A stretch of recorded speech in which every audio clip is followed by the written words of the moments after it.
Good morning everyone. आज हम लोगों का वीडियो नंबर 5 हम लोग देख रहे हैं चैप्टर इनहेरिटेंस। आज का टॉपिक होगा passing arguments to base class constructor. Base class constructor में अगर पैरामीटर चाहिए तो किस प्रकार से हम लोग पास करवाएंगे। बेस क्लास और डिराइव क्लास किसको कह रहे हैं उस पर ध्यान दीजिए। जैसे कोई क्लास मान लेते हैं क्लास ए है। अब इसमें हो सकता है कि कोई कंस्ट्रक्टर हो मेरा जो कि पैरामीटराइज्ड है और एक और क्लास बना रहे हैं बी जो कि पैरामीटराइज्ड होगा। तो इस क्लास के लिए जो पैरामीटर होगा वो कहाँ से पास होगा, तो उसी चीज़ को आज हम लोग समझते हैं। क्या कह रहा है, sometimes base class constructor require arguments. कभी कभी क्या होता है कि जो बेस क्लास का कंस्ट्रक्टर है उसको पैरामीटर चाहिए होगा या आर्गुमेंट्स चाहिए होगा टू कंस्ट्रक्ट देयर ऑब्जेक्ट्स, उसको ऑब्जेक्ट को क्रिएट करने के लिए। In such a situation it is the responsibility of derived class. तो ये किसका जिम्मेदारी है, डिराइव्ड क्लास का, कि वो बेस क्लास के लिए भी पैरामीटर्स को ले। तो देखते हैं किस प्रकार से होगा, उसके लिए प्रोग्राम से समझते हैं हम लोग। ध्यान दीजिएगा कि बेस क्लास में अगर हम लोग को कुछ पैरामीटर पास करवाना है तो ये डिराइव क्लास का जिम्मेदारी होगा कि वो बेस क्लास के लिए पैरामीटर्स को एक्सेप्ट करे। तो इसको समझते हैं। जैसे एक प्रोग्राम के थ्रू मान लेते हैं कोई क्लास बना रहे हैं जिसका नाम यूज़ कर रहे हैं हम लोग बेस। चलिए इसमें ले लेते हैं दो वेरिएबल ए और बी ले लिए हैं।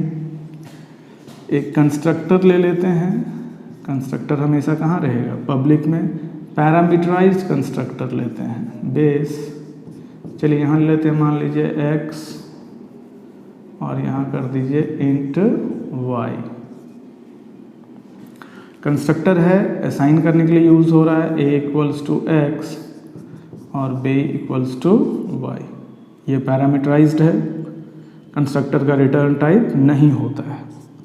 एक फंक्शन कोई बना लेते हैं void डिस्प के नाम से बना लेते हैं या शो के नाम से, कुछ भी नाम यूज़ कर सकते हैं हम लोग।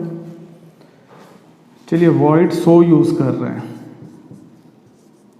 और यहाँ सी आउट करा देते हैं /n a equals to a cout /n b equals to b। ये बंद हो गया और ये हम लोगों का क्लास बंद हो गया। अब एक दूसरा क्लास बनाते हैं। चलिए उसका नाम यूज़ कर रहे हैं हम लोग डेरिव। अब इसको हम लोग इनहेरिट करते हैं तो उसके लिए क्या लिखना होगा, पब्लिक बेस। इनहेरिट हो गया। यहाँ पे वेरिएबल लेते हैं, मान लीजिए सी और डी। क्लास बेस में कौन कौन सा ए और बी लिए हैं, डेरिव में कौन कौन सा लिए हैं, सी और डी लिए। इसमें भी एक कंस्ट्रक्टर बनाइए और उसका नाम क्या हो जाएगा, डेरिव। ये जो पैरामीटराइज्ड होगा। अब इसमें देखिए कि यहाँ हमको 4 पैरामीटर एक्सेप्ट कराना होगा। 4 क्यों लेंगे, 4 में से 2 जाएगा वो बेस क्लास के लिए और 2 रहेगा इसका खुद के लिए। तो यहाँ से डिसाइड होगा, कोई भी वेरिएबल ले सकते हैं। चलिए ले लेते हैं हम लोग p q r s, p q r s 4। और यहाँ पे बता दीजिए कि कौन सा किसके लिए जा रहा है। बेस में कौन कौन सा यूज़ कर रहे हैं हम, p और q को। जो मेरा बेस क्लास है उसके लिए कौन सा यूज़ कर रहे हैं हम लोग, p और q। ध्यान दीजिए यहाँ 4 वेरिएबल हम पास करवा रहे हैं, p q r s, जिसमें से 2 है बेस के लिए और 2 इसका खुद के लिए है। तो खुद के लिए कौन कौन सा यूज़ करते हैं, c इक्वल्स टू r और d इक्वल्स टू s कर दीजिए। p और q हम किस में भेजेंगे, बेस में, और r और s किस में यूज़ कर रहे हैं, c और d के लिए। एक फंक्शन और बना लीजिए void। चलिए यहाँ यूज़ करते हैं हम लोग डिस्प्ले के नाम से। Cout /n c equals to c cout /n d equals to d। यहाँ तक हो गया। करना क्या है हम लोगों को कि जब कॉल होगा मेन के थ्रू, हम लोग कंस्ट्रक्टर को कॉल करेंगे मेन के थ्रू। तो आइए मेन बनाते हैं, void main। क्लास का नाम क्या है, deriv। अब एक ऑब्जेक्ट जब बनाए हैं d, अब यहाँ पे जब ऑब्जेक्ट बनेगा d तो यहाँ पे कितना पैरामीटर भेजना होगा हमको, 4 वैल्यू भेजना होगा। 4 भेजते हैं, चलिए भेजते हैं 5, 10, 15 और 20।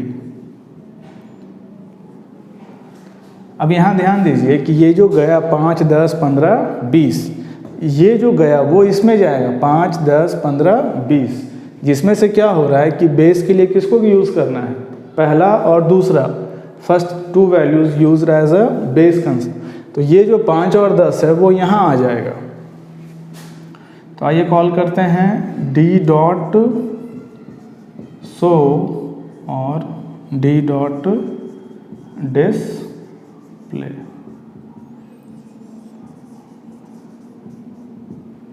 आउटपुट क्या आएगा आपका, आउटपुट आएगा a equals to 5, b equals to 10, c equals to 15 and d equals to 20। तो आइए इसी को देखते हैं एक प्रोग्राम के through.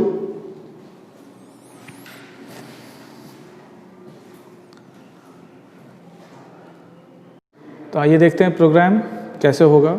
Passing arguments to base class constructor का क्या होगा, हैश इंक्लूड, 2 हेडर फाइल तो लगेगा, iostream.h और हैश इंक्लूड एक और कौन सा लगेगा, conio.h।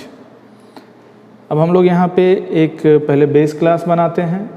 तो बेस क्लास कोई भी नाम का बना सकते हैं। चलिए नाम यूज़ कर देते हैं बेस। बेस में कुछ वेरिएबल्स ले लेते हैं, जैसे हम लोग ले लेते हैं, चलिए इंट a ले लिए हैं और b। कंस्ट्रक्टर हमेशा कहाँ रहता है, पब्लिक में। चलिए उसका नाम यूज़ कर रहे हैं हम लोग बेस। पैरामीटराइज्ड ले लीजिए, इंट चलिए लेते हैं x और यहाँ ले लेते हैं y। 2 पैरामीटर लेंगे हम लोग और a में किसका वैल्यू यूज़ कर लेते हैं, x जो पास होगा वो, और b इक्वल्स टू कर देते हैं y। ये बंद हो गया। एक फंक्शन बना लीजिए, कोई भी नाम यूज़ कर लीजिए। चलिए हम लोग यूज़ करते हैं सो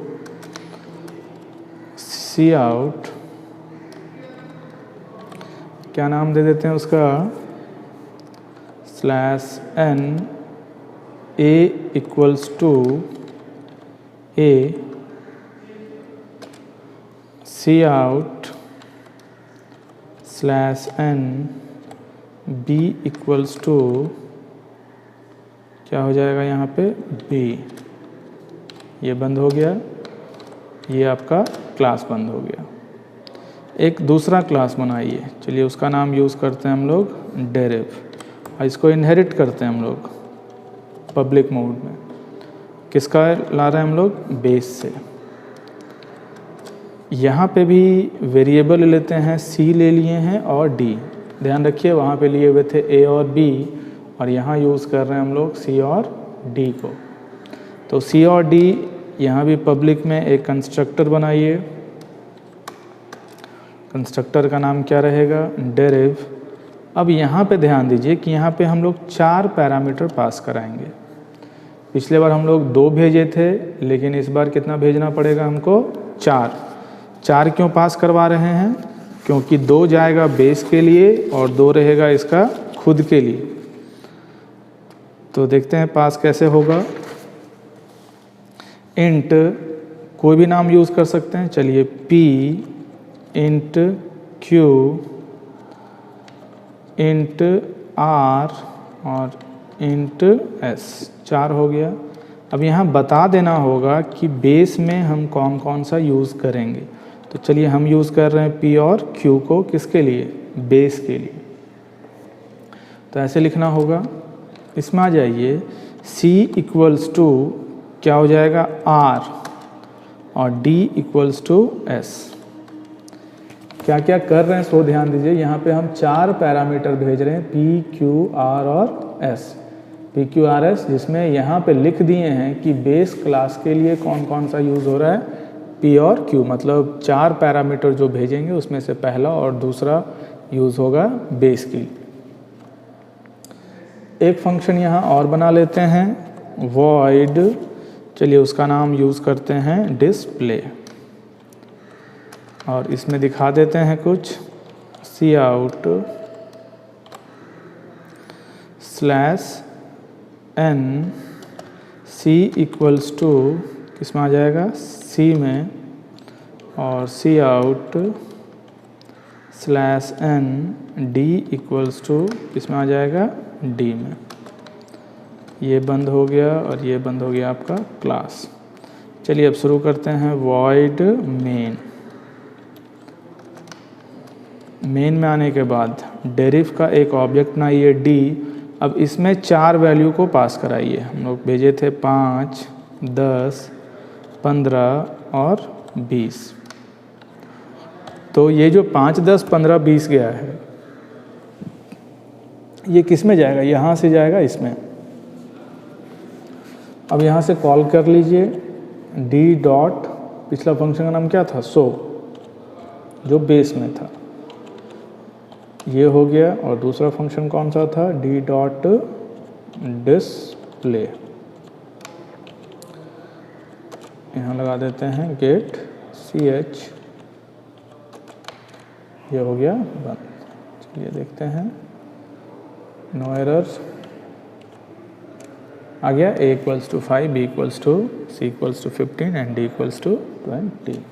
तो ध्यान क्या रखना है कि मेरा जो डिराइव क्लास का ऑब्जेक्ट जो बन रहा था, इसी से हम लोग भेज दिए हैं किस में, बेस क्लास के लिए भी इसी का काम था लेना। तो आइए देखते हैं शैडोइंग, या इसी को हम लोग कहते हैं फंक्शन ओवर राइडिंग। क्या होता है कि जब सेम नाम का फंक्शन बेस में भी रहेगा और डिराइव में भी रहेगा, सेम नाम का, तब क्या होगा कि जब हम ऑब्जेक्ट से कॉल करेंगे तो बेस वाला कॉल होगा या डिराइव वाला कॉल होगा। तो क्या कहता है definition, when a derived class function has the same name as that of its base class member function. जब बेस क्लास का मेंबर फंक्शन का नाम सेम रहता है डिराइव क्लास के फंक्शन के नाम से, तब क्या होगा कि जो बेस क्लास का फंक्शन है उसको हाइड कर दिया जाएगा डिराइव क्लास के फंक्शन के द्वारा। तो देखते हैं प्रोग्राम के थ्रू कैसे ये किया जाता है। इसमें से क्या होगा, एक फंक्शन ले लेते हैं बेस क्लास में और एक फंक्शन लेंगे हम लोग डिराइव में भी, और दोनों का नाम सेम रखेंगे। हेडर फाइल तो रहेगा, एक क्लास यूज़ करते हैं, मान लीजिए उसका नाम यूज़ कर रहे हैं हम लोग बेस। फंक्शन रहेगा पब्लिक में, कोई भी नाम का फंक्शन यूज़ कर सकते हैं। चलिए यूज़ करते हैं शो। cout, यहाँ यूज़ कर लीजिए show off sh, show off base. ये किसका शो फंक्शन हुआ, बेस का। ये मेरा क्लास बंद हो गया।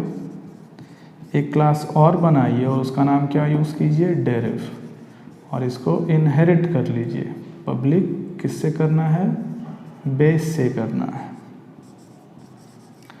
पब्लिक में एक फंक्शन बनाइए और यहाँ पे भी सेम नाम का फंक्शन, जो नाम का यहाँ है उसी नाम का यहाँ बनाइए, और cout कीजिए /n का ज़रूरत नहीं है, शो ऑफ डेरिव। ये किसका है इस बार, डेरिव का। एक यहाँ तो देखिए बेस का एक फंक्शन है शो, और एक डिराइव में भी फंक्शन है शो। कॉल जब करेंगे void main के थ्रू, अब यहाँ करते हैं हम लोग डिराइव का एक ऑब्जेक्ट बनाइए D और कॉल कीजिए D डॉट शो को। तो ये किसको कॉल कर लेगा, तो शो जो है वो दोनों जगह पे है, यहाँ पे भी है और यहाँ पे भी है। तो जब ये कॉल करेगा तो ये डिराइव वाले को कॉल करेगा, बेस वाला मेरा हाइड हो जाता है।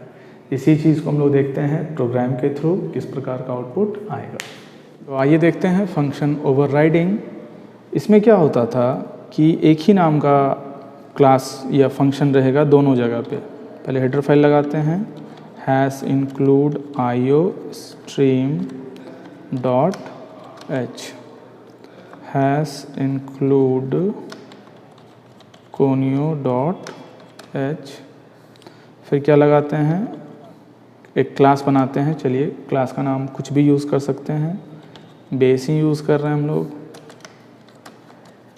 एक पब्लिक में एक फंक्शन बना लीजिए, फंक्शन का नाम भी क्या रहेगा, कंस्ट्रक्टर है तो कंस्ट्रक्टर क्यों, एक नॉर्मल फंक्शन होगा। वॉइड मान लीजिए यहाँ पे नाम यूज़ कर रहे हैं हम लोग सो के नाम से।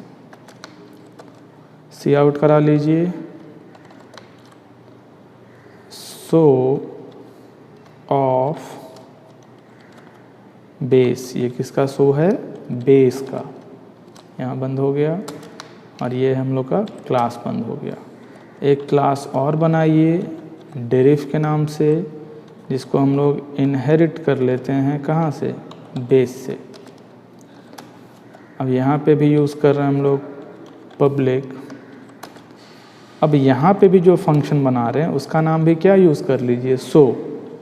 ध्यान दीजिए बेस में भी सो के नाम का फंक्शन है, यहाँ देखिए ये भी सो नाम का फंक्शन है, और ये भी मेरा सो नाम का फंक्शन देने जा रहा है।